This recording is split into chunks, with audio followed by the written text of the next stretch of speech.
Hi, I'm Anthony Meindl. Welcome to In the Moment, a podcast on acting, art, and life.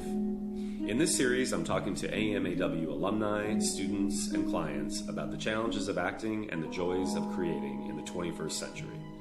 For more information, go to anthonymeindl.com, or you can also find us on iTunes and SoundCloud. I hope you enjoy.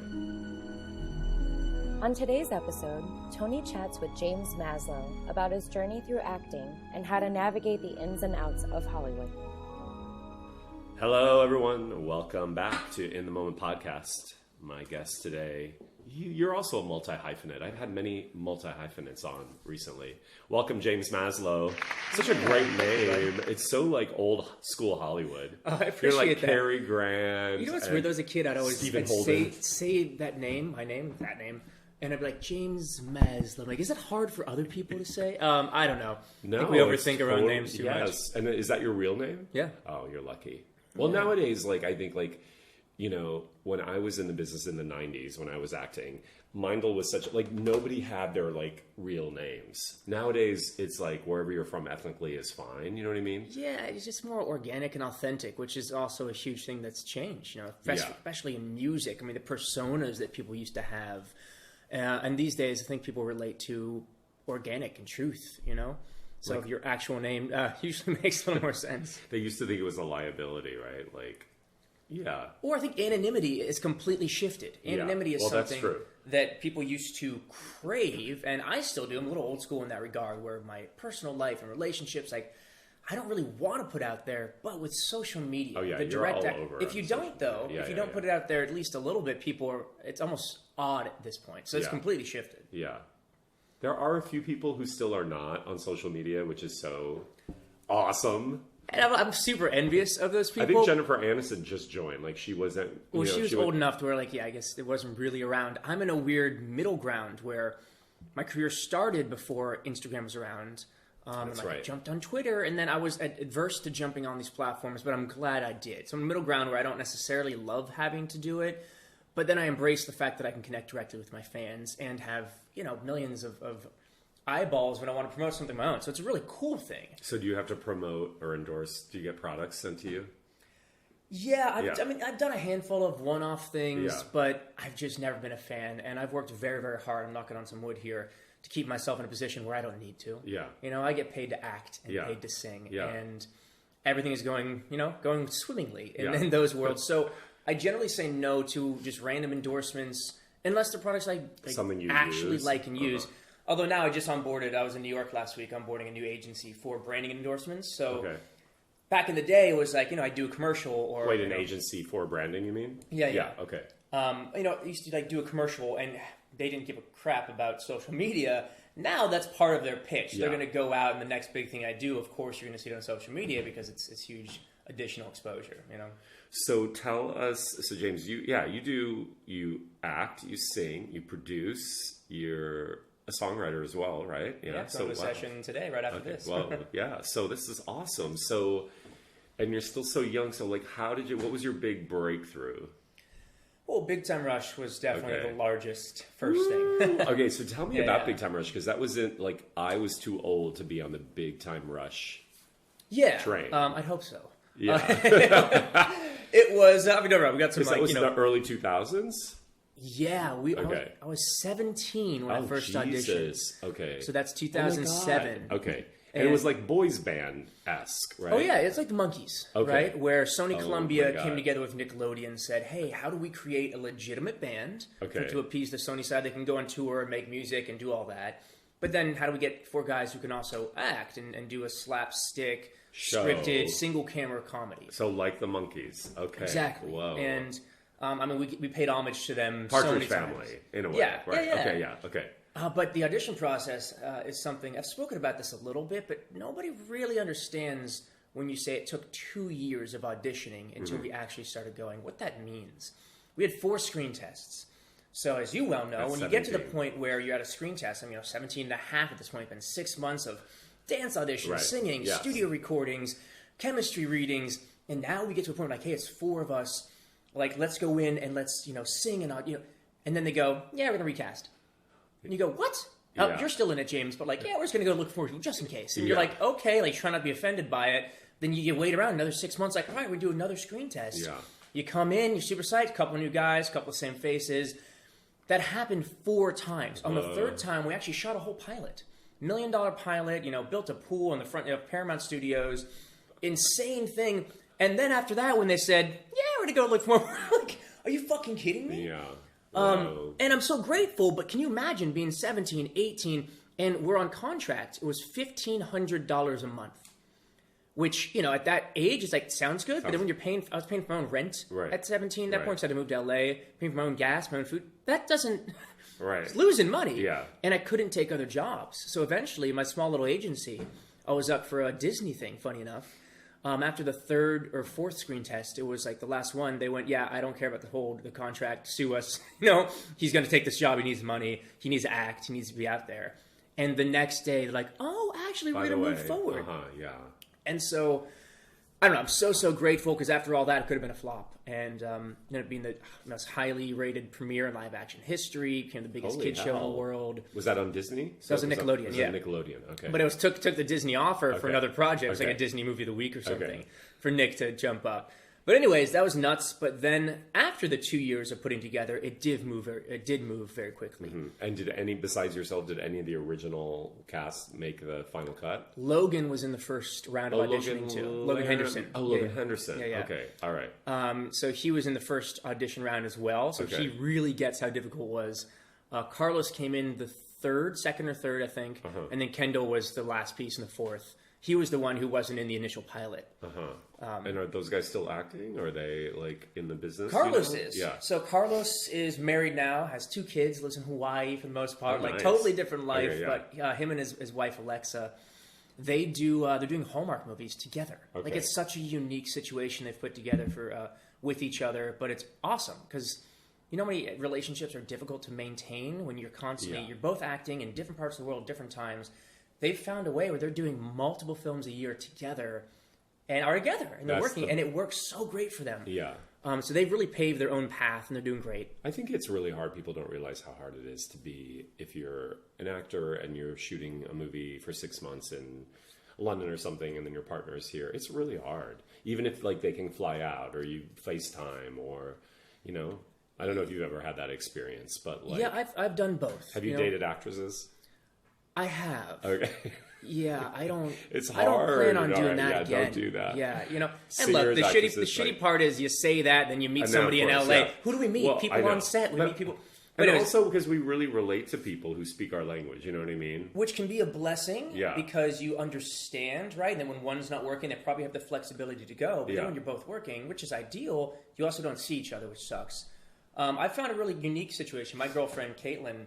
Been dating current girlfriend? Yeah, we've been dating for coming up on a year. Time's flying. Anniversary. She's a model, so she understands, and not like an Instagram model. She she barely posts like real stuff there. She's crushing it. She just did an Old Navy campaign in Ohio, and she's really wanting building a proper career, and I really respect her and I'm very proud of what she's doing.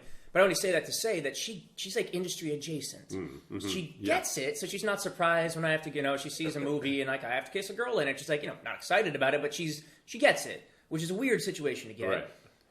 But on the other side, she's not directly in it. There's zero competition. There's only support. So I think I found a pretty good middle ground where she actually is getting signed in all the places that I want to go. I was in Mexico City for my movie premiere last week. And that's right. You were telling me about that. We'll come back incredible, to that. Incredible. Okay. But long story short, before she had been down there, of course, she doesn't speak a word of Spanish. She's like, I don't know. I'm worried about it. She loved it so much she got signed to Mexico City.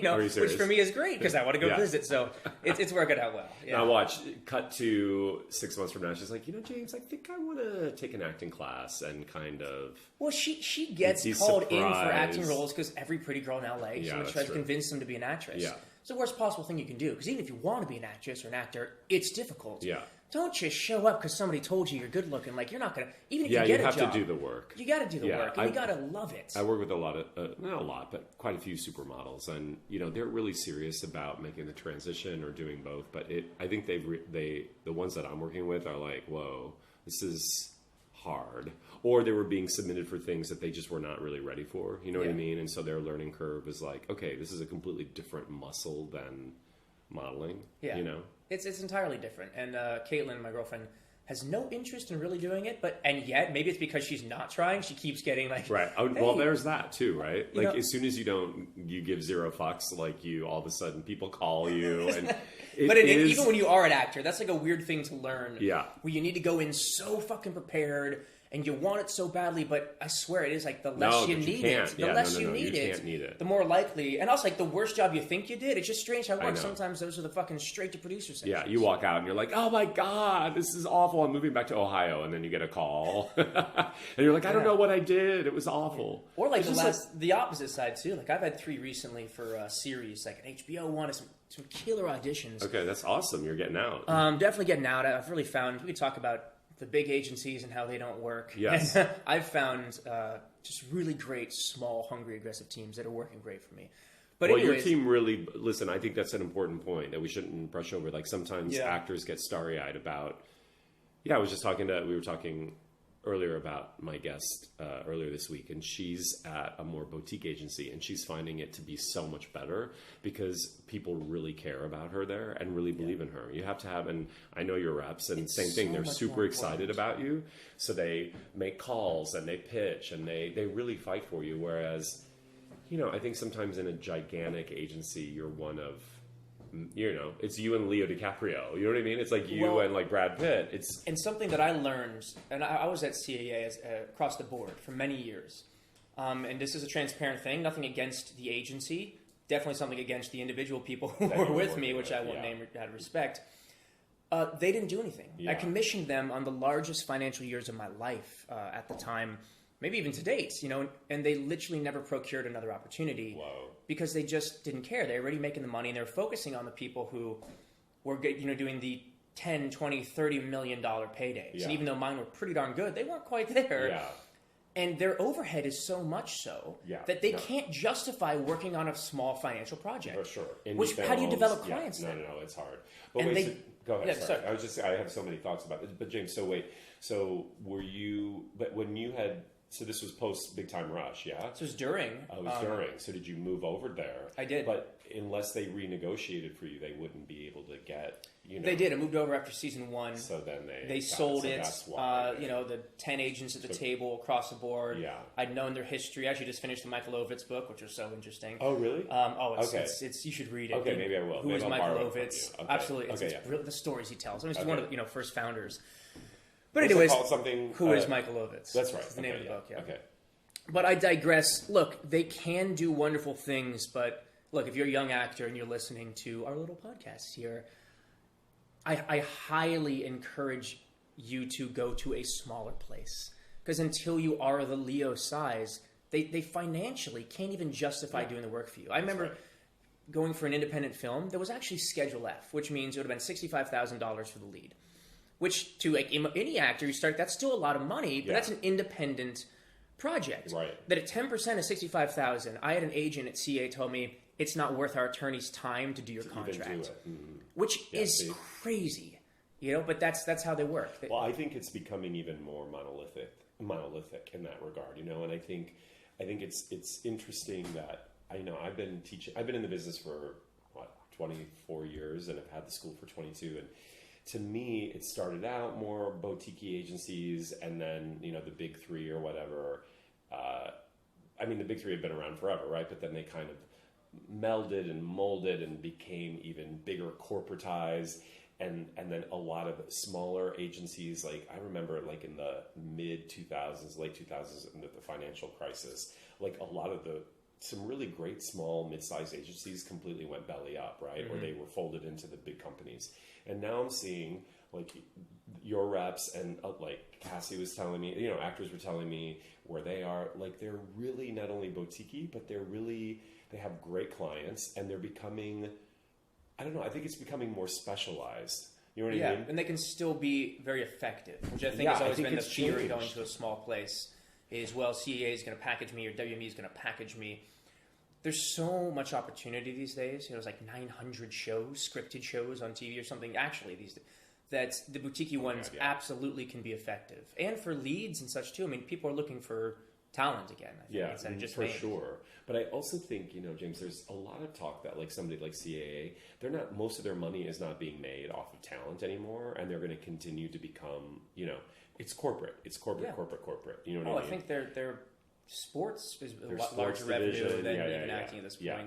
And then there are other just investments in general, real estate. I mean, they've gotten into so many. I was just going to say they might even be in the oil industry. You know what I mean? Like, it's so crazy. We don't know where their holdings are. Yeah. And but I also think it's going to be interesting. Who knows where actors are going to be repped in 5 or 10 years from now? It's changing so much. Listen, that was great. You were there, and then you realize bigger isn't always better. Yeah. And here's actually kind of a beautiful bit of irony and a justification for my little wild path of the last 10 years. I remember being told very specifically from UTA, WME, CA. I don't know if I actually didn't meet at WME, but they're the big ones, a bunch of big ones. You're either here across the board or we don't want to rep you. I actually just hired back CAA specifically for a music project the other month, and they're ecstatic because I built enough value there where nobody's arguing. I'm like, you're not going to get anything else. My team is crushing it, but you can have this project. And again, you build enough value, they didn't care. They're excited about it, Yeah. I don't know if we can talk about that project on here yet. That's awesome. It is cool. So, just don't listen to the old school agent bullshit of say no to everything. And then, when it's perfect, you say yes. Work begets work. And then another one that drives me crazy is well, we either want you for everything or nothing. They generally don't work together. The big ones that say all the teams are best friends, they're not. They have no idea what digital's doing when they're focused on music or...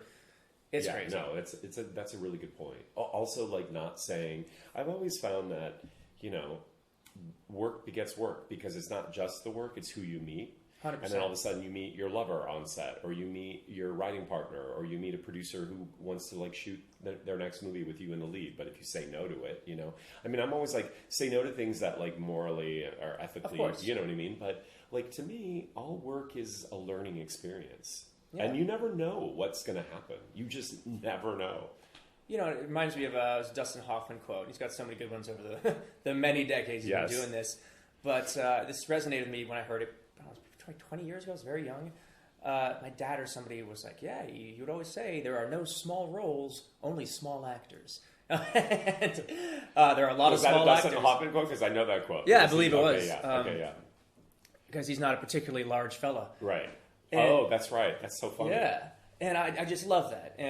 But you heard the other quote from, not Peter O'Toole, shit. The really famous British actor who was in Marathon Man. Okay. Did you ever hear this? Which is hilarious. So he was in Marathon Man, and did you ever see that movie? It's a really great movie, so. A thriller. Okay.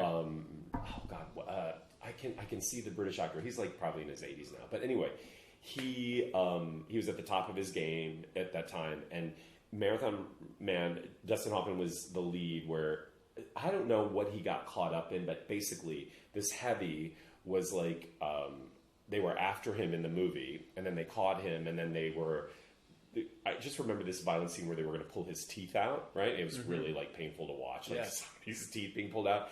And Dustin Hoffman's character was supposed to have been stayed awake for 3 days in a row, so he tried to do that, right? He was trying to be so method, and this actor, I should look it up. I should have a resource person here always finding my info. But this actor was fuck, who is it? Anyway, he was just try acting, my dear. It's much easier. Yeah. You know what I mean? Because I do remember just act it. Just do it. Fake it, And I think it's really funny. So apparently he was, 3 days of not sleeping. It was quite irritable on sets. Yes, for sure. And trying to find the guy. And we have all been on sets where you got the guy who's doing that. Yeah. And I wondered as a younger actor too, are they going to do a better performance now? And I've just seen so much of it. I'm nope, on screen, that person did just as good a job as that person, but I like that person. Yeah. And that's going to continue to get you work. People want to work with people they like these days. Don't be a fucking asshole and justify it's because, of your artistic credibility. It's just unnecessary. I think that nowadays, I for the podcast, I interviewed Amber Horn and Daniela Feria. I don't know if you know them, casting, right? I don't know if you've ever gone in there, but they were saying how nowadays they don't have to cast assholes because there's so many actors, and they don't have to put up with bad behavior. So just somebody comes in and they're pleasant, and then they get a call back, and I think that's important for the listeners to remember. Is I always say, acting is so fun. Like, we just want to hang out with fun people. So if you're already presenting yourself in a way that seems to be disagreeable, why would you want to be on set with somebody? Especially for a series. Because it's not just a series is years of your life. You know, it's not like one movie where somebody's got to deal with you for a couple of months and then you never see them again. They're looking for somebody they want to spend every day on set with. Not only who's good, but beyond having the skill set. Like, you got to be good enough. But I swear, there's so much more that plays into it, and being pleasant is a big part of it these days. There's a lot of stories of, I have certain actors who've been on shows where by season 2, everybody hates each other, and you know what I mean? The lead comes to set like late, like 3 hours late, like, you know. It's like high school. Yeah, I've been so lucky that I've worked on really wonderful projects and haven't had really too much of that. Mm-hmm. But I've also found that, you know, when I've been lucky enough to be number 1 on the call sheet, or really, you know, up there, right? Well, you set the tone, right? You're really setting it. And I've had some instances where I've had to, at least I felt the obligation to go to someone else who wasn't, you know, coming in, was late or rude. Even though, you know, if I wasn't a producer on it, sometimes just by just doing it right, I don't know if right's the right word, doing it respectfully and well, showing up, like, what is doing it right? Showing up on time and knowing your fucking lines. Like, that is the bare bones of your job. And when people don't at least come up to that, like, I've taken people aside and like, dude, come on, you know? Like, get with it. Even people who are twice my age, 3 times my age, sometimes when it's that obvious, I've done it privately and respectfully. Right. But it's your job, man. So you're leading the show, lead by example. Were they like, did they hear you? There was one in particular, weirdly enough, it was on the movie where we first met. I don't want to say much more than that, but it was up in... We could deduce. It wasn't in this country. It was in another country. It was okay. There was somebody on that show, on that movie, that was acting inappropriate towards a young girl. Someone who, I mean, she was 18 or 19, but had to play a very sexual scene, had to be something more revealing than she usually would. In a situation like that, you need the entire set to come together and make that person feel comfortable so they can do their best work. Yeah. You know, plus it's just a human. You need to feel safe in those moments. And it was so blatantly inappropriate what was happening several times where everybody was uncomfortable and nobody, including the producers, stepped up to say anything because this guy had a name. And eventually I couldn't take it and I pulled him aside and went, "You're a grown-ass man. Watch what you're fucking saying." You know what I mean? And I said it's something along those lines. I'm like, dude, are you? And it woke him up where he apologized. He just was in a different, you know, right. And he wasn't a bad guy, maybe just yeah. But it woke him up, and I was scared as a young man to do that. Trust me, especially somebody that I'd known and seen, and he was doing great work as an actor. But that doesn't justify any of the other stuff. And I'm glad that he turned it around and. We got to continue, but sometimes even producers are going to be afraid to step up and do the right thing. I mean, that speaks to a point where they are. I mean, I know a few stories. I can't obviously name names, but where the producers know that the person who's number 1 on the call sheet and the lead of the show, even if they're setting a terrible example and they're engaging in bad behavior, they have a huge, you know, the franchise that the person leads. They are the franchise in a way. So to remove them or to even talk to them about bad behavior, they're very scared because they're... Financial risk. Yeah, for sure. So, but it's terrible because then it just leads to... But listen, we see that in all aspects of the work, right? Like not just our business, like all businesses where the person keeps getting kicked down the lines because nobody really wants to be accountable because they're... Look at our government. Like I'm always saying, like people are scared to come forward and say anything... you know, against our president because they know that, you know, if they've been lifelong civil servants, let's say, if you work in the CIA or the FBI, and he says terrible things about people who, you know, do their jobs, like, so well, their lifelong pension and health is going to be taken away from them. They'll be booted out. And there's a lot of people, and you can understand why they'd be afraid to risk something that important. It's really kind of, I'm not advocating that. I think sometimes you have to, you know, I don't know. It's just really tricky, but... Yeah, I'm hoping. But it's changing. I guess that's the point of all this. I hope that we're moving in a new era where there's zero tolerance for bad behavior. You know what I mean? I don't know, James. It's like, I think this business does support still, though. Because of the money tied to it. You know what I mean? I think to a degree that'll always be there. But people are far less afraid to stand up for what they believe in these days. That's true. Let's only continue to encourage that, you know? Well, I think because the platforms, whether we like them or not, you know, give people sort of...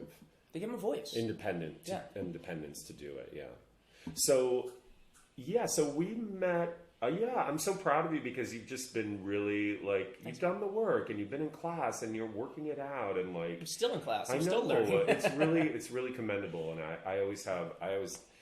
always so emotional about it because I think it's like actors can get stuck in this idea that once they're working or once they're famous or once they have everything, like the boxes checked, that they stop growing, I think, in some ways. You know what I mean? Yeah. And you're not the same person you were 5 years ago. So your own understanding of yourself in the work changes. And even a couple of years ago. Yeah, even a couple. Especially as I'm only 29 years old. You're young. Oh my God, it's only going to get better. James, you're going to only only get better. But what's exciting is that being in class, I'm not just saying this because it's you and we're here and it's your school. Whether it's your school or any other class, it's an opportunity to continue to try new things. Yeah. And even at my place where a lot of times I'll walk in rooms and I'm greeted with hey, good to see you, or the assistant's a fan or something like that, which is really cool and it makes me feel good.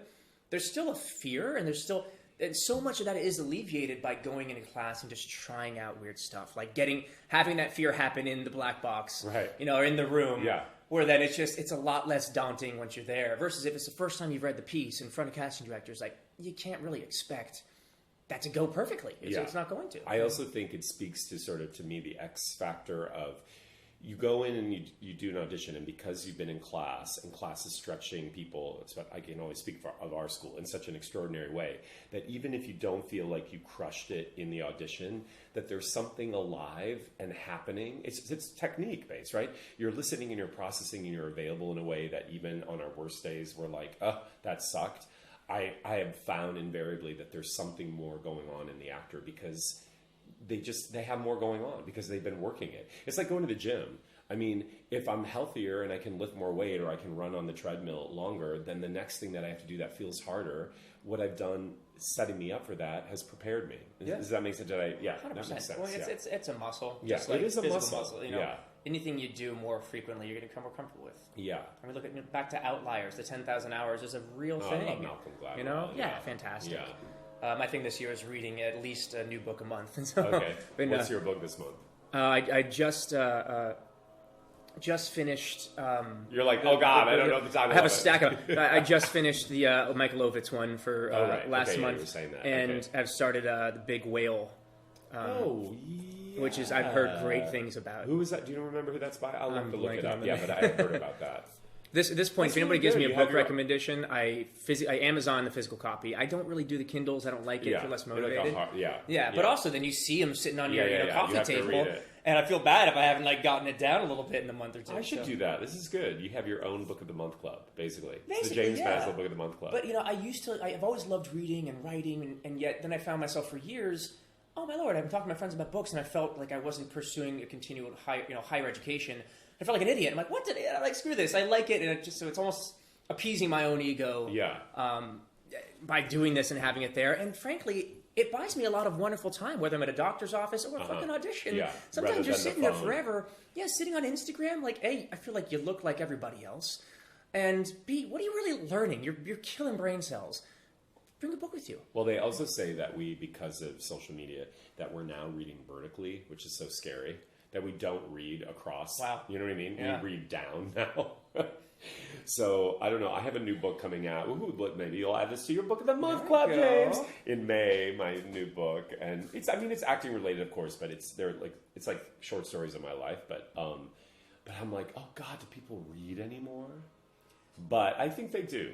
I still get a lot of shout outs from people who are like, oh my God, I read Book the Fucking Job, and it's really so, you know what I mean? Which is super motivating, by the way. When I first joined your school, I grabbed that book. I think that the pendulum has swung, and it's coming back. It goes to both sides, and there's good and bad about both. But I think the more social media grows, I think especially the younger generation, yes, they might be on TikTok and doing that. Are you on TikTok? Not yet. You're gonna be when you announce this new project. I might do it for that project. I don't know. Look, I probably could do it today and get 1 million followers and be exciting, but I just fucking can't bring myself to have another social platform right now. But anyways, I think my point is that people are craving real experiences almost more than ever because they've been so deprived of them. Social media, ironically, is the opposite of being social. But that's why, in the music side of my life, I started a DJ group. I'm going out and playing festivals. I think this is where people are getting their escape. And you look at the markets, I mean, festivals and experiences are growing considerably. You mean like music festivals? Music festivals, going out experiences. Airbnb now has a list of experiences, right? Versus just going and renting a house. And I only say that to say, like, when I've looked at, my portfolio investments, what's going down is people spending money on clothes. People having tangible things. They don't really care about it anymore. So we're seeing a trend which in a great direction, I think. And I think that actually might relate to people wanting to read more because it hasn't been cool for 10 years. What did they say? Like, what does Airbnb say? What do they sell as the experience? Not just the place, but also, like, is there a festival thrown into it as well? Or is it in conjunction with an event? It's a brilliant example of what I'm talking about, where locals from any city put up whatever they're good at. Like, hey, I'm in Venice Beach, let's say, and I wanted to host, 6-person surfing, $75, 4 hours. You can book that through the app now, which is brilliant. Yeah, it grew their business tremendously. More like, what was that? I think it was ahead of its time. I think it's still around. When you pay to take a class, but it's like a Groupon thing for the experience. Remember Groupon? Yeah. Where like, okay, I want to take a surfing class, and you get like a whole, you get 6 classes for the price of one or whatever. So you're paying for an experience, versus Airbnb is doing that. Yeah, I mean that's just one big example of it. Well, everybody, please, Walmart is having its own. Did you know Walmart is going to have its own channel? They're working on. I know it's nuts. Who isn't? I know. No, I mean, I always say BP Oil is going to have its. Please, they do. It's all like and indirectly marketing. Trust me, they have money in entertainment. Let's be real. I know it's crazy. I also just don't know where it ends. For me, I think there's just it's too much. It's too much. I get sent actors all the time, and they're on this show, and I'm so glad because I want actors to be working, and I'm glad that they are. But I don't even track half of the things. I think it's just digital wasteland in a way sometimes. And I tend to agree. And yet I'm a content maker, so I feel sometimes. And then occasionally you do watch the TikTok or Vine back in the day, and on occasion you go, yeah, that was funny. So look, good quality exists no matter the length. Yeah, I think you and I pride ourselves on the fact we've done so many long-form movies and TV that we like it more.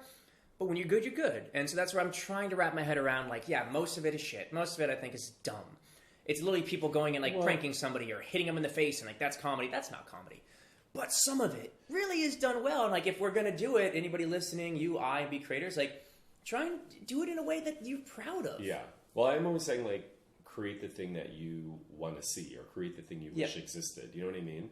Because that's the only thing that can drive us from a place of passion. But I also think, look you were on a show when you were 17, and I think we forget that so much of it is youth-driven, right? And so when I see a lot of things on Netflix, or I have a lot of students who are on certain shows, I'm like, oh God, I'm getting really old because this feels so much for a teen market. I don't really get it, and I'm not an old fuddy-duddy, but sometimes I'm like, oh my God, this business is so for teens in a way. You know what I mean? A lot of it is, sure. Because it's also they consume so much, Yeah, we have a lot more free time. Yeah.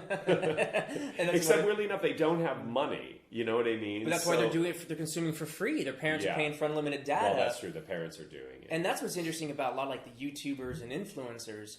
I remember even just a couple of years ago, studios were writing them massive checks to go and create their own content and put them in movies. But that's shifting. That's changing because their fans are not used to paying money to see That's them. right. So they're not showing up to the theater. I used to work with quite a few. I still do, but I remember I had worked with some really big Vine influencers, the biggest, really. And a couple of them were really serious about acting and were in class, and I commended that and respected them for that. But I think that experiment of watching how their fans, like you said, didn't necessarily go to their other platforms because they were used to consuming their content on the platform that they grew up with. So they didn't want to go watch somebody on a movie. You know what I mean? Yeah. So I think it's and I think it also speaks to our listeners because I think sometimes people get freaked out. You have millions of followers, but they don't. So they're like, oh my God, what am I going to do? But I haven't found necessarily that for most jobs that I am privy to, they don't necessarily, you don't get cast, James, just maybe for branding stuff and maybe for ancillary stuff, yes. But most casting, they want to know that you have a social media presence, but you're not going to get passed up just because you have 1,000 followers. First and foremost, you need to be right for the job. Yeah, that's totally it. Every now and then. But if you're going in for an HBO show or a Showtime show or just anything, really, I don't think actors have to worry about it. I don't think so at all. And you can't, short of buying your followers, what are you going to do about it? You have to curate it. But I'm telling you, even with, I am lucky enough to have millions of them, that's never come up. Like, if my reps are smart, and this is what we've spoken about, here's where it can be an edge. If it's me and one other person, and we're both good enough for the, right for the job and great, maybe then they can use it. But even then, it's a maybe, right? Yeah. So why stress yourself out about it? Yeah. Because it's almost irrelevant. Those networks are at a size at this point where they're going to put millions of dollars into branding. They know you get on their network, you're going to have 1 million followers overnight, and then it'll fuel the fire. It's not something worth stressing about, man. And also, to your point, a lot of mine, let's say they came from comedy or a kid show or music. Mm-hmm. I go and do a dark, edgy, independent role, which I've been lucky enough to do a handful of. They're not necessarily the right fan base for that. That's right. So it doesn't necessarily translate all the time. Yeah, that's a good point. Especially because you broke in a way that was... Yeah, you're right. Like it's easier sometimes for people who are already doing that kind of... Well, listen, that also speaks to... Sorry, I'm going off on tangents. But that speaks to also not just the fans, but also how Hollywood is more comfortable with boxing people in based on how they know you. Mm-hmm. So if you're an independent filmmaker, it's really difficult sometimes to get to a $50 million movie, or you direct movies in the $5 million range and now you're trying to jump up, or you're a soap opera actor and you want to make the break into something. It's really difficult. And also you have to just keep moving forward and know that people feel more comfortable defining you as they see you than potential, Of course. That's always been how it is, and I don't think it's necessarily going to change anytime. But the one thing that motivates me, keeps me going, even knowing that, is it only takes one project, one role, that's right. one song person as a musician to see you, that completely shifts it. That's right. Yeah, and you never know which one it's going to be. It could be the big Lionsgate project you were a small part of, or it could be the lead in the indie. It doesn't matter. It just goes back to all you can do is do damn good work. Put your best foot forward, try things, be weird. Go and be weird. Sometimes it is. Things are like, I just did this random New Zealand character just for shits and giggles on a YouTube thing, and then somebody sees it and goes, "Holy fuck, let's make a show about it." Right. And I know. I've seen that happen quite a bit, and that's inspiring. That's hilarious. In fact, I was just at a fucking voiceover. I just hired a voiceover agent yesterday. Okay, which I'd never really considered. And then they came to me through my reps, the same ones that you love. Yeah, like down the hall, and it made me realize like all these little characters I played as a kid growing up, it's got me to acting. Right? They're like, we love that. Let's put them on tape. And so now I'm, building a new vertical of my career just for having fun. And I think goes back to the basis, back to what we were talking about. You need to have fun with it. And there's nothing else. Why do it if we're not having fun? You really shouldn't be in this industry if you don't love it. Oh my God, yeah. There's too much stacked against us to not have fun. And you gotta have fun practicing too. It's like for sure. taking up an instrument. I always equate these. If you're practicing guitar and you hate it, and you're forced to practice, you're never going to be as good as the kid who doesn't look at it as practice. The kid who's just there all day, every day because he fucking loves it. Yeah, it's learning, it's play, it's exploration. I think we what we're always talking about in class is remembering the kid.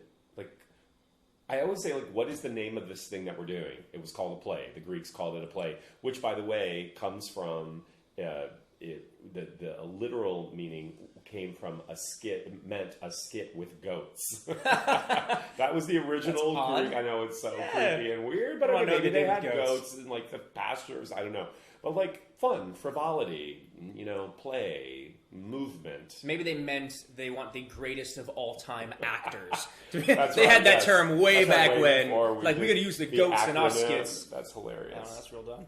So James, what's next? So what's next for you?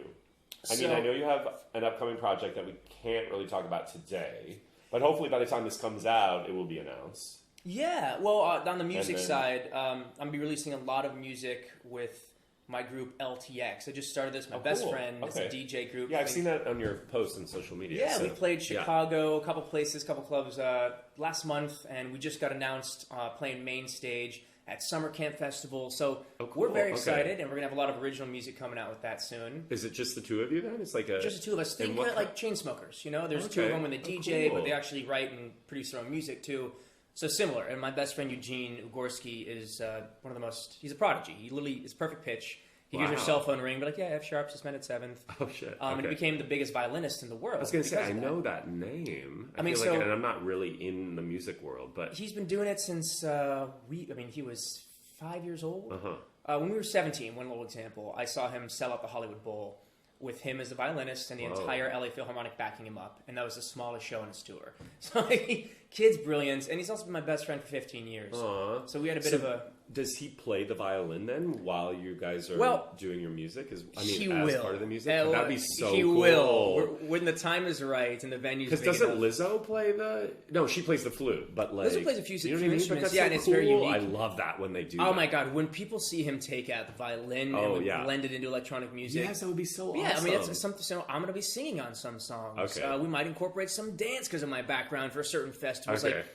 Of course, it'll be traditional DJing when we're in clubs and such, but hopefully when we do live stuff, definitely, we'll incorporate a lot of these elements. And what's it called again? LTX. LTX, okay. So we're very excited about that. And then there's another music project, which is the one I brought CAA back on board for. Depends on when this comes out, because we're gonna announce this in a big way, but I've already said enough if this is coming out before then. Yeah. We're very excited about it. I'm actually in the studio pretty much every day this month, writing for a proper new sound, a new single. Pretty sure anybody can pick up on what I'm saying. They'll figure it out. Yeah, but we'll hold until it comes out. But very excited, and I think that these two music projects of mine live in such different worlds. Yeah. They're only going to be a complement to each other. So. Well, for our listeners who are clever, it's just that, tried and true saying, everything old is new again. Yeah, and in fact, this day and age, oh my God. Reboots, rebrand. They're bigger than they ever were when they started. So nuts. Again, because of the drive for content. You know what I mean? Content, and nostalgia, too. It's like, when we always want to think back to like these times 10, 20 years ago, and we were just... Nostalgia, that's true. Maybe it's like comfort in the familiarity. But, one of our students at our LA school just booked the lead. She's playing Clarice Starling in a reboot of Silence of the Lambs. Wow. So, they are rebooting, remaking, reconfiguring everything. Yeah. All right, let's do here, I'm taking it out of the drawer. Let's do our speed round. I like to end with the speed round. Do it. This was awesome. And then I got a bunch of movies coming out too. Oh yeah, okay, because you were just There's one in theaters right now called My Boyfriend's Meds. Okay, My Boyfriend's Meds. And stars Jaime Camille and Brooke Shields, Jason Alexander, Kevin from The Office, Brian Baumgartner, and it's a brilliant cast. I'm lucky to be part of that. I opened that film. And that's what you were in Mexico for the premiere? Yeah, down there it started in like 3,000 theaters, something crazy. Okay. The States started about 500, might be growing. And that's out now? That's out now, and then I have 4 other movies that I lead that are independent, so I can do some festival circuits. One's a big World War II film, one is a raunchy comedy, so awesome. I'll show you some of that stuff off tape. Yeah. Okay, that's awesome. I can't wait to help promote it and get it out there. I appreciate it. Okay, if you weren't an actor, what would you be? Always have loved architecture. Oh, really? I can see you could play an architect. I mean, that'd be so... My sister got her master's in architecture, and I realized how much math was involved and decided not to pursue it. do that, I've always been good at math. I just have always hated it. Yeah. But I think, constructing something from scratch, it is being an artist in another sense, so love that. Acting is architecting, too, in a way. You know what I mean? Like, the design and execution of, like, how we think of it in our mind and then how it actually plays out in real form. You know what I mean? Not to get all heady, but you know what I mean? Less specific math. Yes. We can take more circuitous routes to get to where we need to go. Right. Which wouldn't be fantastic for the foundation of a building, let's say. But I also think, I agree. But I also think like life itself is if you believe in like Buddhist philosophy, which I do, is like, it's not mind over matter, it's mind into matter. Like we are architecting our own experience. You know what I mean? Yeah. And like the things that we dwell on and are shaping our experience. So that's interesting. What's your favorite film of all time? That sounds so dramatic, I always say, but I kind of go or just favorite film. I go to the easy answer and go to Zoolander. Okay. Oh, just really? Because it's so funny. I think I've had another guest who said Zoolander. But then it leads into like Tropic Thunder, which similar cast. Thunder. What's frustrating about it is that there's so many jokes that were laugh out loud that you couldn't make today. No, I was going to say, I don't think it's probably politically. But if you try and take away the sensitivities of it, it's just a brilliant cast. Okay. With so many jokes in it, just nonstop, brilliant writing and acting that you can watch it 5 times and laugh at different parts each time. Huh, okay. I need to watch that. I have, okay. But then like Boondock Saints is probably just one of my favorite classic, non-comedies. Yeah. Do you remember who directed that? I should know this as a favorite. No, it's okay. I mean, I was just... I need my reference guy here as well. I was thinking that other movie the other day, because I know Dito Montiel, who's the director of A Guide to... Oh, God, what's it called? A Guide to My Saints, I think, is another movie that was like sort of a cult classic. Directed by Troy Duffy. Uh-huh. Yeah. Okay. But I mean, just, Who was in it again? Like, this is where I discovered Norman Reedus. Oh, yeah, that's right. And all that. Okay, yeah. But also, like, Willem Dafoe. Yeah. Oh, God. Have you seen The Lighthouse? Oh, Lighthouse. He's just... Oh, my God, James. It's so amazing. It's too art house for people, but that's why I don't think it got... Like, they were great in it, by the way. It's worth... Somebody's doing it in class. Okay. Nice. Somebody did it last night in class. What's one thing you can't do without? Can't do without? Mm-hmm.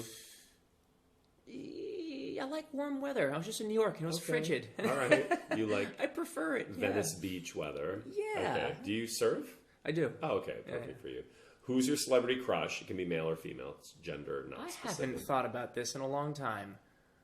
Growing up, it was Emma Watson because of Harry Potter. Oh, okay. Yeah. But she was good in Little Women. Yeah, she's great. Right? I honestly no don't celebrity know. crushes. You can say it even though you have a girlfriend. No, of course I can. I'm not thinking out loud here. Dua Lipa, gorgeous. Oh, she's great. Yeah. Okay. Let's throw it out there. Okay, great. How would you describe acting in one word? In one word. That's right. Play. Let's go back to what we were talking about. Ding, ding, ding. I need to get a bell and things here. That's right. Yeah, that's right. Play is a good answer. And my final question is, how do you define love? What's your definition of love? Again, a deep question I haven't put too much thought into, but even though there's different levels of love, I think that a huge part of it is something that you can, or someone I suppose, you can give all of yourself to and feel that that's equally reciprocated. Mm-hmm. So I mean, it comes to acting, which we're talking about a lot in this.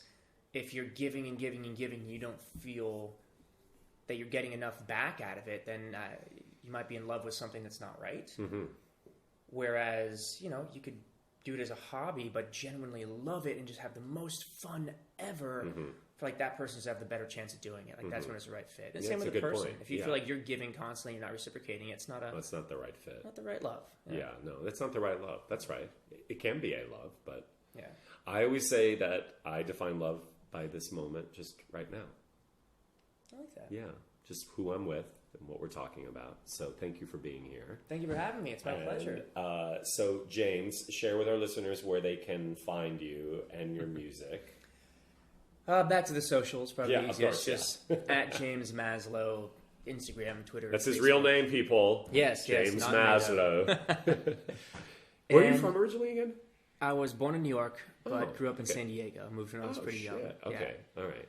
You thought I was Canadian for the longest time. I did because we forever, even just up until last week. I was like, "Hey, Canadian." Nothing wrong about it. No. Because also you're so sweet, so I always about my Canadians. I'm going to our Toronto school in a couple of weeks, and I'm always like, "Canadians are too damn nice." Because you're a nice guy, which is a beautiful quality to have, just not in our acting. We want to break that. You know what I mean? Yeah. But you have.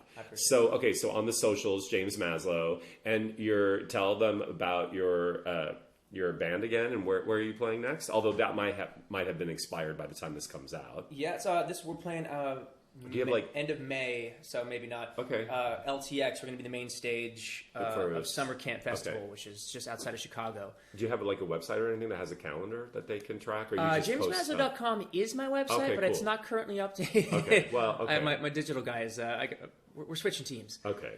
So, but anybody who likes your music will be able to find it. We'll put it out there, especially around the time that you need to see it. Okay. And then hopefully by the time this is out, you will have other releases. By the spring, we'll have announced the other project. Big news. And I'd expect to see some dates before the end of the year for both projects. Well, James, thanks for being here. Totally inspiring. Okay, awesome. If you want to check out our online classes, visit anthonymindel.com/events. Thank you for listening.